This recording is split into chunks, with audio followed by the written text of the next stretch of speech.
say you can't do this, your answer to them is, we've done it.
So, thanks for watching, guys. This is a quick look at all my rigs.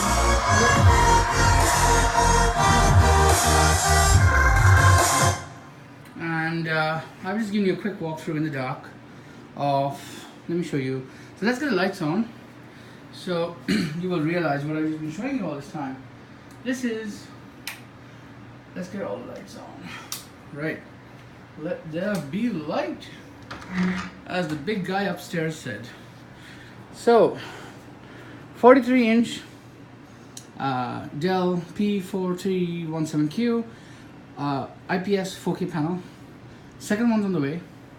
That's my old aging iMac 5K. It's struggling a lot. That's the Predator 34. And a very special gift that I received on my 35th birthday as of the first week of January. One of the last manual processed film photos at a famous studio in Colombo. And I digress all the time, sorry about that. And I've got what's called a shit stack. Shit Audio, it's SCHIIT, a part of the name, make some of the best DACs. That's a multi-bit DAC. And the amp is brilliant. So I've got two of them. One for the Fedora box, what I call the Bowling AF Threadripper. I give it the name because it's ironic and stupid, but I built this as a flagship PC. No, not PC. High-end desktop HEDD virtualization box. I'm running Fedora. I virtualize. I do a lot of stuff on it. But it's also one of the coolest builds I've ever done.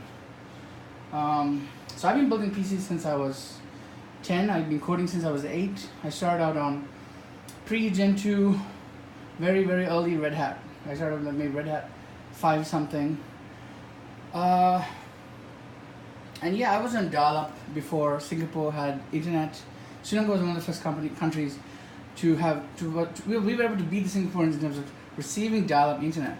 So yeah, as a kid, I was on IRC, and I've been on IRC ever since then.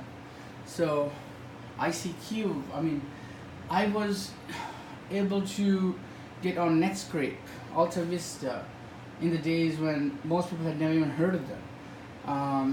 So my computer experience goes back that far, because beyond that, I mean, I wasn't alive. I wasn't even a single cell organism before cell division took place, maybe. But yeah, so this is the Threadripper box. It's got a Noctua on the TR4 socket. It's a really good cooler. I'm moving away from AIOs because I've had multiple Corsair AIOs die on me, and the RMA means shipping to Taiwan. The cost to ship the AI to Taiwan is the price of buying a new one, about $100. If I send a motherboard back to Amazon, I just sent a Strix X299 back. It cost about around $100 basically. So so here just digress. So this has got the Zenith Extreme from AMD, from Asus. It's one of the best motherboards. So basically right now, I'm exclusively from this point on only buying the Zenith class main boards or the Asus WS boards. So there's a workstation board in there for the Xeon E5. That's the FreeNAS box. I'll come back to it later on, but just show you. This is the ball and F rig. EVGA FEW3. I held the camera here because you can see the Pro on the NVMe stick goes and comes out because of the lighting. It's really cool. So that's the NVMe stick there in the DIMM.2 slot. It's got 32 gigs, Dominator Plats. I will most likely bump this up to 64. I got a 32 gig kit of G-Skill off of the new build. The new build is just in a box at the moment. So, and then over here is the older Synology stack, which I migrated away from primer. But these are now acting as temporary placeholders till I get a second replication FreeNAS box in the way. What I've done here is I've jerry-rigged 8 drives using custom 3D printed plates. The 3D printing AutoCAD files that I came up with are on GitHub. I've shared them with the world. So anybody can build this. I will actually make a video on how to build your own FreeNAS box out of a Corsair 740. And this is the first Corsair I got, the 540, the Borg Cube. And this is 6850K. Actually, this CPU just died from meltdown. So Microsoft, I don't really keep an eye on this machine that much.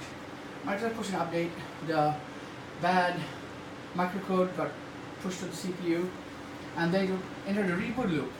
And I was scratching my head. I was like, hang on, this has been running fine for 1+ year. Well, yeah, almost over a year easily, and I've done nothing to. No, it's over a year easily, because. Yeah, and so I was like, scratching my head. So I reached out to the geniuses at Level 1 Techs, mainly Wendell. He's the head genius, right? The one that we all worship. Awesome dude. And, no, kidding aside, he's seriously an awesome dude. So, and he was like on the ball. He's like, use the Asus flashback. So I flashed the latest UE5, and thankfully Asus hasn't. Well, I shouldn't use the word thankfully because the support for all the stuff is kind of crappy. But actually, they hadn't pushed a new BIOS with crappy microcode changes. So the flash took place, and boom, it's back and running. And I dropped in an Asus ROG Strix OC version 1080 Ti, and it's a really good card. I'm really pleased. It's at full load. It's like around 60 degrees C with 65% 65% fan speed. That is amazing. It's actually better performing than the EVGA, and it's also higher clocked as well. So really impressed. And then coming over here is the Intel 7920X. So I was a little bit skeptical of going completely AMD at the time because there were so many issues on the Threadripper side, and just to safeguard myself, like a dodo, I went Intel. I was like, oh, let's go to the trusted, the tried and proven.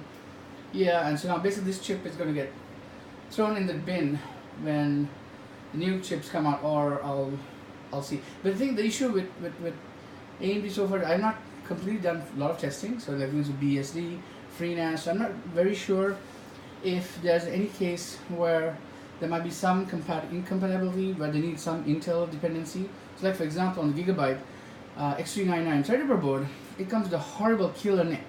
The killer NIC has no Linux support. The killer NIC website has no Linux support. So when you boot up Zen server, this is a Citrix Zen server by the way, it dies. So I mean the way around obviously you have to add in a secondary card to have an Intel NIC. But I wanted to have like 3 Intel, so I have a StarTech Intel NIC there which has supports VLAN tag and all the stuff I need. So, but I would still like to have 3 ports. And anyways, I thought, okay, fine, I'll get rid of it. And just to tell you guys that the Strix board, X299, had a problem.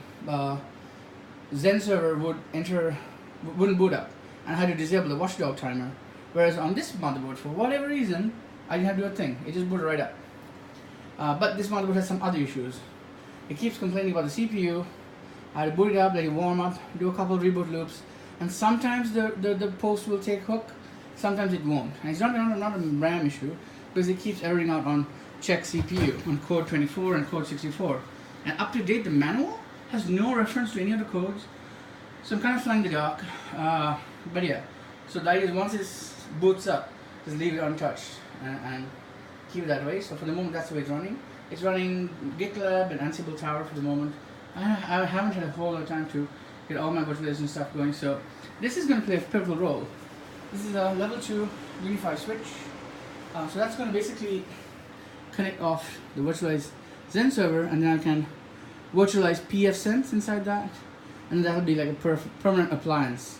And then I'll have 24/7 IPsec tunnels into AWS. And yeah, so that's the main stack. And then of course here I've got a 24-port Netgear switch, unmanaged. I might get a second one, and as you can see, my room's a total mess because I'm still cleaning up, and I've got about 4 mechanical keyboards. So my preference are the Corsair Master Keys 10 keyless Cherry MX Brown for programming and productivity. For gaming, the K95 RGB Platinum is ballin', really ballin'. That's a horrible nickname I'm enjoying to use simply because it's a horrible nickname. I don't like the term, but I use it a lot since I find it funny. But yeah, I've got a really strange sense of humor.